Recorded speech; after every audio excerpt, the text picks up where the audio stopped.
It's another garden pod. Yes. The same reasons apply. It's a little bit windier today. So just bear with us if the audio isn't great. I'll try and fix it in post like any lazy person would do. But I can't be asked to figure it out because we've got a very big episode to talk about here. Yeah, massive episode. Brilliant step from last week. Straight away, my favourite of the season so far. Yes. I don't get the criticisms from some people saying that this is only it doesn't feel like it's only set up. It's all like it's a part one. Yeah, it's the whole point. It is a set-up episode. Yeah. If this was the main episode, I'd be rather disappointed, personally.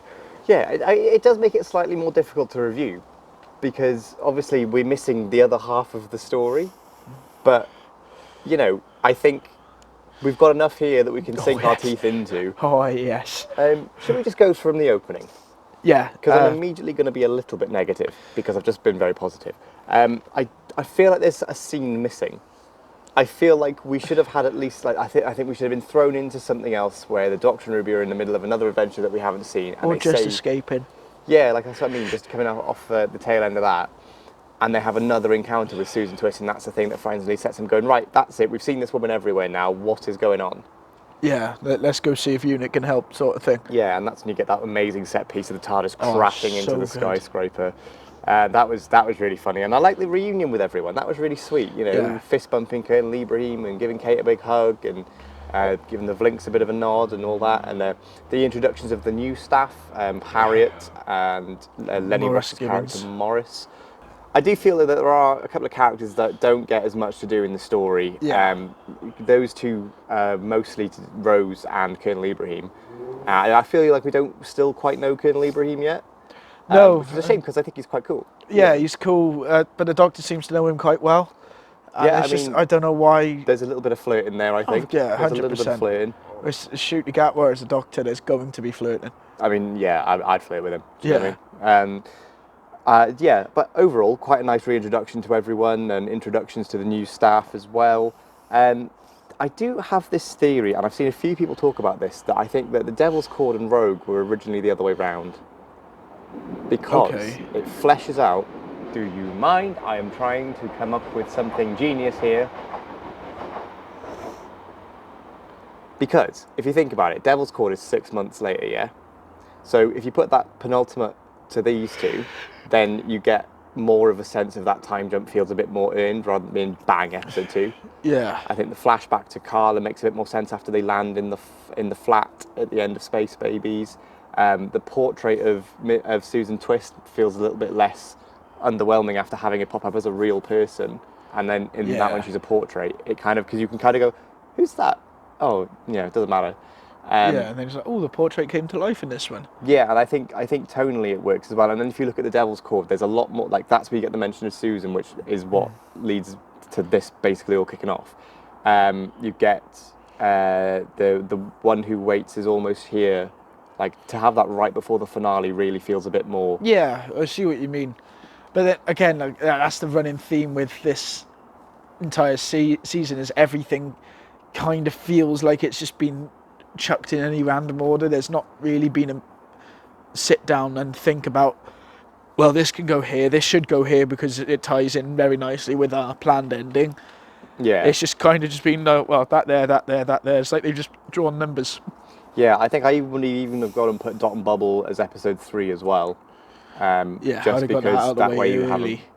And then I think have 73 yards before as episode 5, and then boom in between. So you don't get that absence of Shooty as much. It felt as strongly because you go from one episode where he's not really in it to an episode where he's front and centre. He's the focus. And then a fully Doctor Light one. Then Devil's Cord, then the finale.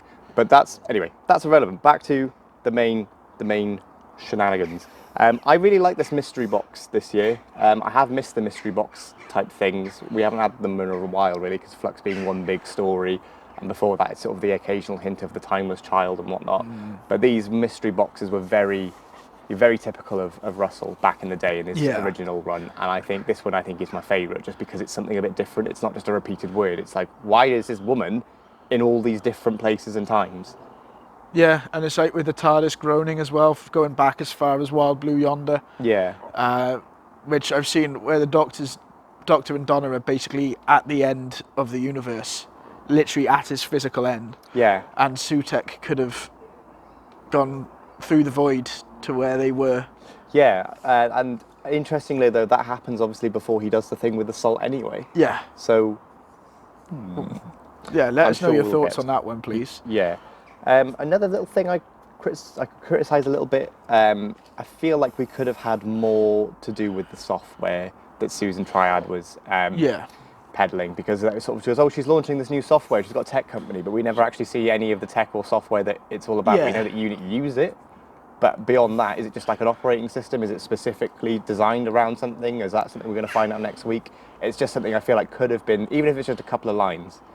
You know? Yeah, they've not really gone into any detail on it. Like, just an idea of what it's about. Like, look what they did with Atmos in The Poison Sky and Sontaran and Stratagem. Yeah.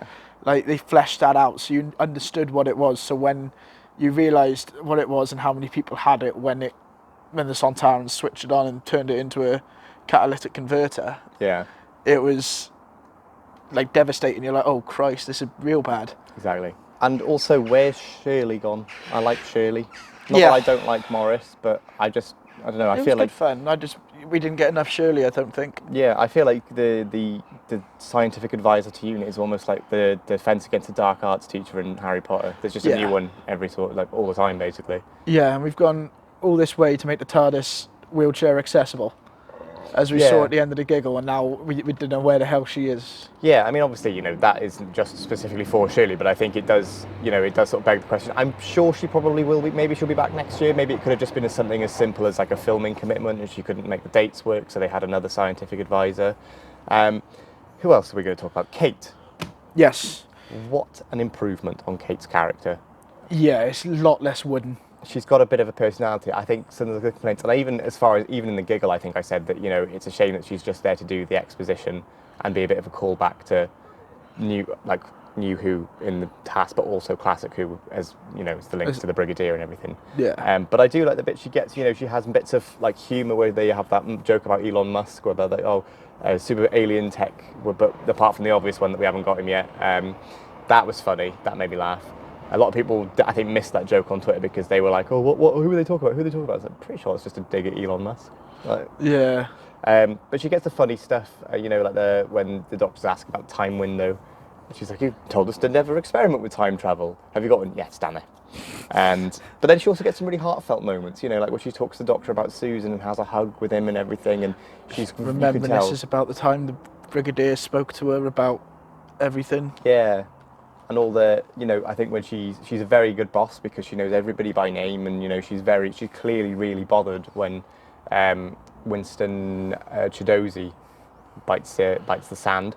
And so it was quite nice to give Kate a bit of a personality. Although where her interest in child labour's come from is a bit concerning because we've got Morris and Rose, both of whom are children. No, Rose is like 17. She's of legal working age. Not to work in unit, she isn't. I'm sorry. That's unit why should she not be employing- no. This is why she doesn't get any good cases, is because she's still not 18. This is my theory. You know, when she says to Ruby, "Oh, they never give me any cases. It's only just investigation, break-ins and robberies and stuff." It's like, well, you are 17. The little deadly alien stuff you're probably not going to get exposed to just yet. If I had a 17-year-old daughter and she was being sent to break-ins and robberies, I would still be, you know, phoning HR. But And I know Morris is like a super genius and everything, but he is still, like he said he's 13. Stop using child labour, Kate. There's laws against this sort of thing. I mean, I doubt she'd put him in a position in the field purely because of his age No, I suppose. as well. Like, she'd probably keep him around the headquarters to help run the systems and stuff because he's quite obviously smart. She wouldn't want to risk that in the field. He's still The below same legal way. working age in the United Kingdom. Yeah. The time-space visualizer says no to child labour. Super genius or There not. is that. But he's a cool character, so, you know, I'll let it go. Did you notice as well that when they're cutting to the press conference rehearsal, Yeah. I can't speak today, and they're chanting Susan, there's a couple of them that just go Sutekh, Susan, and I just was like, how did we miss this the first time round? Oh, there's so much that we've missed first time round. Those little hints towards the end. Well, there's even that bit where we only noticed just before recording this, where Susan Triad well, I like the use of the anagrams. I'll come back to that in a minute because I like the use of the anagrams around like, oh, it's S TARDIS, Triad. It's obviously TARDIS, and everyone's like, yeah, we gathered. It's not that obvious. But what they didn't get was the fact that Susan Triad is an anagram of TARDIS anus. I was wondering if you were going to say that. I And wondered I if that think- was coming up. And I think that will play a part because if Sutek has been wrapped around the TARDIS, there is a chance the TARDIS has just plopped him out. Bonus prediction. Come back to me next week with that one. Sutek is just TARDIS turds. Like, Yeah, maybe. Maybe. Jesus Christ. Anyway, what was I saying? Oh yeah, so when Mel's sat giving her a coffee and she says, oh, I think you were great, Susan. She goes, oh, call me Sue Pet. Yeah. Like, stuff like that is just, it's so clever because on the first watch you don't really notice it as much. And then you watch it again with the more like, what other clues have I missed? And you just pick up on all these, and I love things that do that, like anything that does that, films, whatever. It's so clever. Because a lot of people have said this episode won't stand up on a rewatch on its own, but like, I'm Oh, it never going to does. just watch this on its own No, you're and then gonna not watch watch it. Empire of Death next week, unless it's really bad, which I can't see it being. No, it's got Sutek in it. It won't be bad. It's worth it just for that. Yes. And Mel, I'm so glad we've got Mel front and centre. I mean, I don't think she's a cameo in The Giggle, but she's definitely gets less to do than she does here, which is fine because obviously I think she's more there to establish that she's working for UNIT, and she has a nice moment with the Doctor when he's bi-generating and all that. But to have her here right up and reunited, and they have that lovely hug, it just puts a nice smile on my face because I liked that in The Giggle as well, but there's no angsty sort of like, oh my god, I haven't seen you in years, like we've had with a few previous companions. Yeah, it was genuinely like heartfelt. It was just Lovely. two old friends reuniting for the first time in ages. It was just Yeah. I did love as well the Doctor checking in with Rose on Donna and 14 yeah, and I like that it was done that way. and referred to how's your uncle Yeah, as well, which is really nice. which ties in, and a lot of people go, well, how would he not know? I think he's just doing that out of like it's a politeness, isn't it? When you meet Yeah. someone, you go, oh, how's family? Yeah, it's a courtesy, like, Yeah. more than anything. He probably knows exactly what's going on, but I think it's just nice, and I like that it's not bogged down in the whole like there's another me in Earth in London at this time. Maybe we could get her. It's just a case of how is he? Is he good? Cool. I've got this. Yeah, It's I think bringing Tennant into this, especially now, would be a cop-out yeah. heavily. Because this is this moment now where, for a lot of people, Ncuti's going to cement himself as a Doctor and how he deals with this. Yeah. And believe me, of all the bads that a Doctor's had to go through, this is kind of one of the worst. Yeah, it's And the god of death. yeah, it's nice. It's so refreshing that it's not a Dalek or a Cyberman story or a Master story. Yeah. Although I'm getting hints of Master with Mrs. Flood, but we'll get on to that. Yes. There's definitely some more mysteries to unpack as well. Doctor gets another killer costume in this as well. Oh God, yeah, What a lovely costume again. absolutely Like brilliant. that's 7 out of 8 that I really really like. Yeah, yeah, 6 that I absolutely love. It's one of my favourites of the series. Yeah, by a mile. It's and you don't have to get upset about it. It's okay. It's just a I costume. was yawning.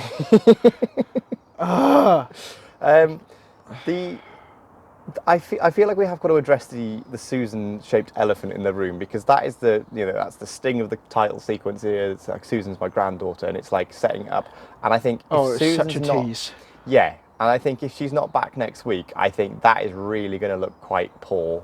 I think it's going to Yeah. be Russell sort of teasing the fans, going, "I know you all want Susan back," because every time a mysterious female character is cited, it's like that's Everyone Susan. goes, Susan, it's Susan, it's Susan, it's not. It's like why? And Caroline Ford is still with us. I'm sure she'd be more than happy to come and reply to it. Even if she regenerates into another body at Yeah. some point.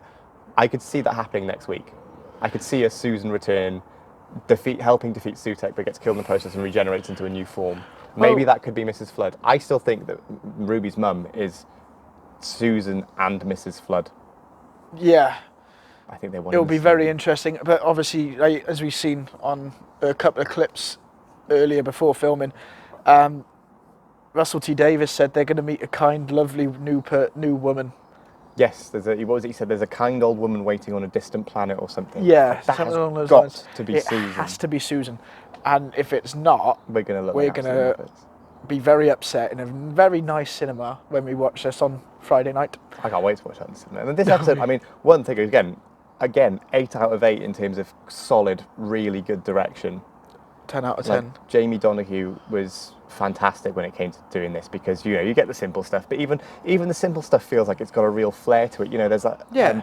immediately after the credits, there's the angle of Kate where you've got the TARDIS there and like the screens above her. Like that could have been quite an easy like front-on shot of her giving some exposition, but it just gives it that little bit of it's just a nice little stylized choice. And I think the stuff in the time window looks great. Oh my God, yes. That's it not only looks great, but it also looks a bit ropey, but because it's meant to look ropey. Yeah, the Doctor rips him for it. Yeah, he goes, being "Oh, ropey. It's just been lashed together. Is Yeah. the quote is what he said. It's a really cool like set piece, and I think that's the thing that forms the bulk of the main episode. Really, is the stuff in the time window and the idea of why is Ruby's mother pointing at the Doctor, but she's not. I think she's pointing at the TARDIS. Yeah. Because she can see Sutekh, and I think that's why she knows something. And we're obviously going to find out who that is next week. She's there, like, walking towards Ruby. At the It could cliffhanger. be this mysterious old woman on a distant planet. Well, it could be. This is what I mean. I think it all will come together next week. I think we won't get any answers on Mrs. Flood yet because she has that scene with Cherry. Oh my God, Cherry kills it as well. Again, like Brilliant. 3 or 4 lines once again. Just absolutely, just makes such a memorable character. Yeah. She's so funny. Honestly, I love every scene she's in. Yeah. It is brilliant. But then you got Mrs. Flood going, well, we all want a lot of things that aren't going to happen after Cherry asks for a cup of tea. Yeah. And then you get to see him go into the window going, there's a storm coming. He waits no more. Yeah, and she delivers that bit right down the barrel of the camera again. Yeah, so is she involved with Sutekh? Is she... Because obviously this is coming after the Doctor explains to Ruby as why Time Lords regenerate as a way of cheating death or to hide. Yeah. And then you get that bit with Mrs. Flood in the flat going, just hiding away all by myself. Yeah. I was just like, oh, come on. There's definitely... I don't think we're going to get Mrs. Flood answers next week. No. This Might be week. Rani. Maybe. Maybe. I mean, I'm it's still... a classic yeah. one. I mean, we got this week's episode to come and I'm already looking ahead to what's this Mrs. Flood thing. But this is the thing, because I can't remember the last time I was thinking like this. Like before, I was sort of like... Before this new era, I was sort of going... Oh, that's cool, that might happen next week. But I wasn't like thinking about, whereas I haven't stopped thinking about half of these episodes until the next one's on. Do you know what I mean? Yeah.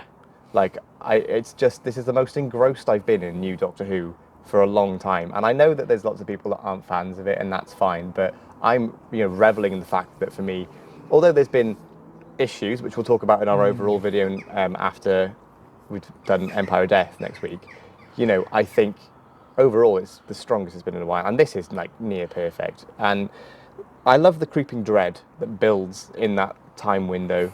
It's just such a creepy, and there's like some really heartfelt moments. I think Michelle Greenidge again has that really lovely moment of where she's like breaking down, saying, Ruby's okay, she's fine, and Ruby starts to break down as well, and obviously the Doctor does. Yeah, that's really that would have been very impactful, especially that stuff inside S-Triad's Technologies building, where he's beating the crap out of the elevator.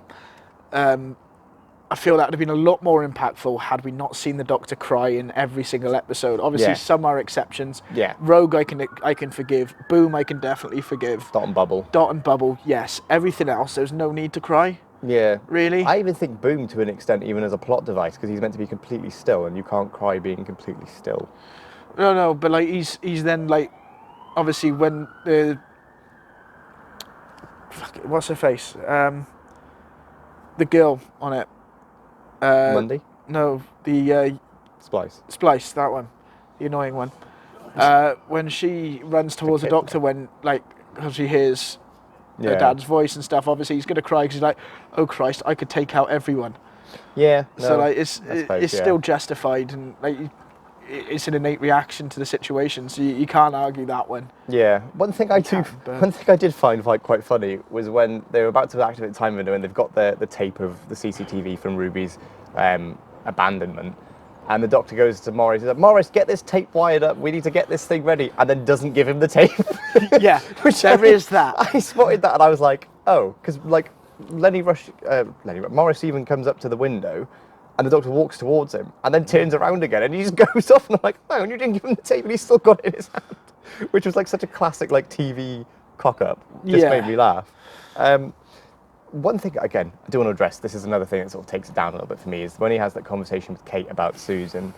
And one thing that really got my back up was but I can have a granddaughter without having kids and all that, which we I know where know you're is, going with is this. stupid because Yeah. we know he's had kids. He's mentioned being a father before.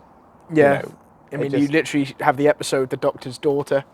yeah, as well. When he says, he literally says, I've been a father before, and we have bits in Fear here as well, where it's mentioned being a dad, and it's just like, it's just unnecessary being a bit like, ooh, like the whole point, I think, is that it adds to the mystery. Yeah, the doctor's got kids, but he doesn't want to talk about them, whereas Susan he'll talk about. But Yeah. because of his guilt, doesn't want to go back and see, which is stupid, because in this he goes, well, you've seen my life, Kate, I bring disaster everywhere. It's like, pal, you're left at the arse end of a Dalek invasion. You Yeah. can't get much more disastrous than that. You're left on a post-apocalyptic planet. Yeah. Yeah, you really messed up. You should have at least taken her and the other survivors away to a nice planet and let them just live. But And no, if- you just left them there and there's still Daleks roaming like... Yeah, and if it was to do with guilt, then I kind of almost get that. If he says, well, I feel like it's just been so long now and I just can't because I've just kept running, but I don't know how I'd explain that to her and everything. And that would make more sense. That's quite within character. But then going, well, I just bring destruction everywhere. And it's like, yes, but you're not wrong. You're not wrong, but But- that's not exactly Where what did happened. you leave her? Yeah. That was one thing I did sort of go a bit, that was a bit silly. Yeah, I get you. Gosh, what else? We literally just watched this. Yeah, I know. What's next? Well, and another criticism I will have with the time window is I feel like if I was Ruby and found out the Doctor had gone back there, even if it was to save her, and he didn't go and look, and has been building this mystery box around the whole thing, I'd be a bit like, well, hang on, you were there, why didn't you go and have a look? And have like just a little bit, not like a huge argument, but just a bit of frustration at it. You know, for me, but that's just me. Maybe It would Ruby's tie different in. and all that. It would tie into the Doctor's character as well. Yeah. 'Cause especially this season, like it would tie in perfectly with how the Doctor's been written. Yeah, and I think It would have made sense. yeah, and I think there could have been a bit around him going, oh, I didn't want to, like, you know, I want to respect your privacy, but then that goes out the window when he's in unit and goes, oh, there's a mystery woman. Hey, do you know who else has got a mystery woman? Here, Mum. To like a bunch of people she's never met before. Yeah. I felt that was a bit like, oh, that was a bit weird. I'd Yeah. be a bit miffed off if that was me. All Yeah, these people she I've was never met smiling before. and laughing. Yeah. I mean, Uh. maybe Ruby's like quite fine with it, and obviously, you know, I'm not adopted, so I don't know what it's like, and she's obviously very comfortable with Carla and everything. But I don't know. I feel like that's something quite personal that you wouldn't just announce to a room of strangers. No. You know. Should we get on to the cliffhanger then? Because obviously the Doctor now is still convinced that Susan Triad might be Susan Foreman. Yeah. Mel takes him over there. They have that conversation. Mel gives him a bit of a pep talk and says, you know, let's sort this out and everything. We can't be sitting around here punching walls and everything. It's, you know, got to Right. go sort this out. And he bumps into Susan Twist, and they talk about the dreams that she's having. And obviously the Doctor knows these to be the other versions of her, which have somehow ended up, which we still don't know quite about yet. But I'm sure we'll get a bit further of explanation No, next but week. we get one hell of a line. I know. Do you dream of being an ambulance? Which, out of context, might be my new favourite Doctor Who line ever. You know, you have all the stuff about like, oh, do you dream of a place called Pacifico del Rio? Do you dream about a girl called Lindy? Do you dream about being an ambulance? But the thing is, Yeah. though, Shooty still delivers that as if it's not like the most ridiculous thing you could say to someone. Because like, I would struggle to ask that like sensibly. Go, do you dream of being an ambulance? You go a bit, You'd giggle a little bit. yeah. But he just like nails it, nails the Yeah. delivery like he has done all year, to be fair. So as this broadcast is going on, she starts to get more and more confused and more anxious, and all these dreams that she's having start sort of flashing through her head, and things start to go a bit wrong, and the TARDIS has got something on it, so the Doctor sends Ruby down to the time window where her mother starts approaching, and Harriet, who we haven't mentioned yet, but Genesis Lanier is great as Harriet, where she starts sort of monologuing basically like she's possessed, because she's a harbinger. Yeah. Possessed like Toby was in the Satan Pit and Yeah, Impossible it's very Planet. similar to that. So this is where obviously we had the reveal, and it was Sutek. But at the time, I was thinking, right, well, I know this voice, and then it was all the I am everything, I am everything, I am nothing, all of that on the teleprompter just coming through, Yeah. and the Gabriel Wolf's voice as well. Absolute brilliant work, I might add. The man is 91 years old, Yeah. and he still kills it Fantastic. as a voice actor. So I was there thinking, oh, hang on, I'm confused now. I thought it was Sutek, but this is going to be the Beast. I'm happy, but I wanted that. And then obviously the reveal happened, and I'm there banging on the sofa. It was, as soon as I heard the first line he said where he speaks over Susan Twist, and I was like, that sounds like Gabriel Wolf. And I didn't go the Beast straight away. I went straight to Sutek. Because I'd heard rumours of it anyway. Yeah. You know, and I even remember saying last week, I was talking to my dad about you know, we've been catching up with where we were in Doctor Who and everything, and sort of just saying, well, they say it's going to be Sutek, but that's never going to happen. It's never going to be Sutek. And as soon as I heard that one line of Gabriel Wolf, I was like, excuse me? Hello? And then they do such a very clever misdirect by having the sort of like of the Dalek theme, and then like the master string theme. Yeah, and you're sort of going, what is it? The sound of the drums. Yeah, the Yeah. which was used originally, I think, in the end of series 10. Fittingly, because that was before this, the best cliffhanger the show had done in a while. And This it is now was ruined. usurped this. It's still, yeah, but even as a cliffhanger now Yeah. on a rewatch, it's still great. still like, incredible. It's a great cliffhanger. We get lots of name checks of the pantheon of everything, and we get the Maestro, the god of music, Toymaker, god of games. The Mara gets mentioned as the god of beasts, which to me, I feel like the Mara should have been the god of dreams, because that's how the Mara Kind of manifests works, yeah. itself through dreams, and that's what I would have done. But that's, I'm not in charge of this. But yeah, we got to reveal Sutek, the redesign of the Sutek without the suit and everything with the jackal head looks fantastic. Yes. Like absolutely brilliant. Honestly, I really hope you can see where the money's gone. Yeah. this is why some of the episodes might not have looked the best in terms of. I don't like, think any of them have looked bad. So they've though, not to be looked fair. horrendous, no. But then some have looked a bit. Like you can tell some have been used again, and like they're a little bit more worn as the season's gone on. But then you get to this one, it's like, oh, okay, well this is why obviously recycle old set props and stuff like walls and stuff, obviously. Oh yeah, But then good for the like environment. most of the money's obviously gone towards Sutek. It looks brilliant, and I really hope that we get a scene next week where he goes sort of into the suit that the recognisable suit from Pyramids of Mars, just Yes. tweaked a little bit, just sort of Just a revamp. and like a really, because that doesn't need a redesign at all, the helmet and everything. Just you just want to just slightly tweak it a little bit so it doesn't look like you just pulled it out of the cupboard, But so we get that. So Sutek's in the middle of the unit, wrapped around the TARDIS, and has been for quite some time. It's a great twist.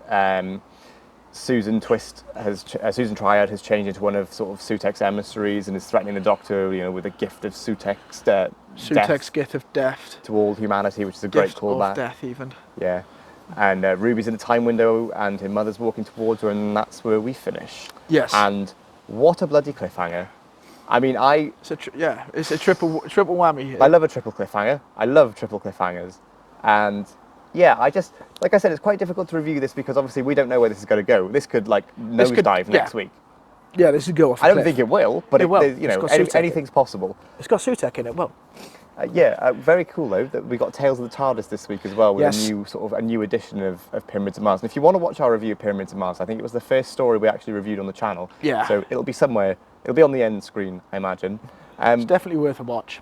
Yeah. The highlight for me is the cliffhanger for this. Yeah, I'm the same. Like the big reveal at the end was just perfect. All the build up, the lot, even just that little tease of the Dalek in the master music. Yeah. It's just. Sorry for it's, hiccup. it's I'm okay. gonna Keep hit it together. you. Keep it together. I'm gonna hit you. I'm gonna hit you That's very so nice. hard. That's not very nice. If you're going to give it a number score, I would be hard pressed to give this anything less than a 9. I'm giving it a 9. Just because of the other things that I think Yeah. could have been expanded. I would have liked for a bit more Colonel Ibrahim and a bit more Rose, and have a bit more of the expansion on Susan Triad technology, and the stuff about, well, we can have grandchildren before children is a load of nonsense. But apart from that, everything else just like works, and it's such a good build-up. And I sort of went into this knowing this was going to be, I think we're going to get some sort of reveal of a big bad, and that'll be the cliffhanger. But I think everything else is just going to ramp that mystery up to 11, and that's exactly what it did. And it's a perfect tension builder, And I don't think Russell T Davies has ever done a bad finale. No. If you look at the other 4, I know people are a bit mixed on Series 3. I personally don't have a problem with it. No, that Sound of Drums triple part I really enjoyed. Yeah, I think a lot It of wasn't people the took a bit- strongest, but for me, but then it had Stolen Earth and Journey's End the year after, and that knocks everything out the park.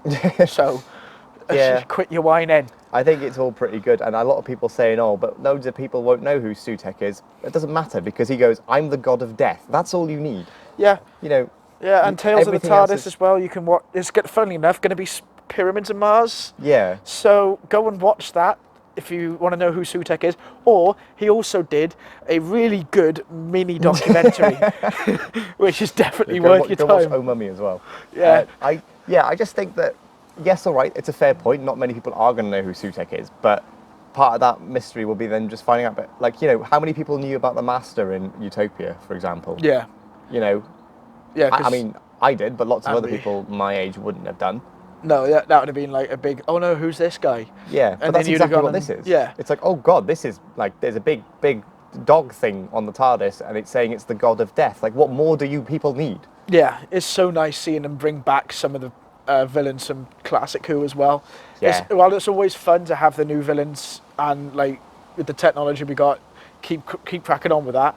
But do not forget the old ones, because some of Yeah. those were incredible. Like, I want another Delta and a Bannerman. I love that was the example you did. Yeah, no, I just think that, I mean, there's probably a little bit more of nostalgia entrenched in it, but I think some of the classic, I think that there's an issue around New Who monsters. I think the only one that's ever had any staying power is the Weeping Angels, and that's only because I think it captured sort of like, it struck fear into the nation. Like it should. But each time they've returned, with the exception of when they came back in the Jodie Whittaker era, they were diminished because we kept learning more and more about them. Yeah. You know, I think, and not many other monsters from New Who have a sort of staying power. Yes, you can have the Jadoon, but they have a function. You Yeah. know? So as long as you need something that fits that function, then it's fine. But you can't really do anything new with them. No, they are outer space police rhinos. Yeah. Whereas with Sutekh, for example, like the whole point of Pyramids of Mars, it's not even like the fact that Sutekh's there being a big bad. It's the whole thing is stopping him breaking out. You know, and they do it in the nick of time. But even without him, even with him being paralyzed and stuck, and not able to sort of rain hell over the entire universe, he's still a very imposing threat. You know, he puts the fear of God into the Doctor. You know, he's clearly very powerful even without being at full strength. And now we've got him back. Like, Yeah. that's mind-blowing. Yeah. Obviously, we're probably going to find out how he came back. Yeah. I'd imagine that would be a big part, because otherwise that's really going to deflate the next part for me. I think the things that we need answers to is how he came back, who's Ruby's mum, where's Susan? And who is Ruby Sunday? Because there's been this whole thing around her as well. Not just Ruby's mum, but like, who's Ruby herself? Like where does that make her? Well, he did scan her, I suppose, but I've just assumed that she's, well, maybe there could be more, that's the thing. But those are the main three that I want answers to, is how did Susan get back? Who's Ruby's mum? What's up with Susan? Because if they don't have Susan in some capacity next week, it's going to feel like such a... not necessarily. I think it'll just be a bit of a letdown, because it's obviously it's done exactly what it's out to do. It's to and scratch that itch of And the people fact like they've us. teased her with the name as well twice in one series. Yeah. If they don't do it now, it is going to be the biggest blue balling moment ever for a fan base. Yeah. And I don't think there's another way of me putting that. No, I just think I think that you've got to follow through on that, otherwise it just Yeah. falls a bit flat. But we'll just have to wait and see. We'll be back next week at some point to talk about Empire of Death, Yes. and maybe touch on Tales of the TARDIS as well. But we have reviewed Pyramids of Mars in full already, which will be Yeah. somewhere on here by now, I imagine. So yeah, And then join us after that for our end of season wrap up, really. yeah, our season finale before we take a couple of weeks off. Yeah, a needed couple of weeks. It's been quite full on, Yeah. which has been good. It's nice to have the new content, but we just need to get the breaks in then. Yeah. But yeah, let us know your thoughts on this episode though. Please let us know them right down below in the comments. And please, if you like the video, hit that like button, share the video around on social media, and subscribe to the channel. Bugger off, train. And yeah, We'll just leave it there. yeah. Ta-ra, choo-choo for now.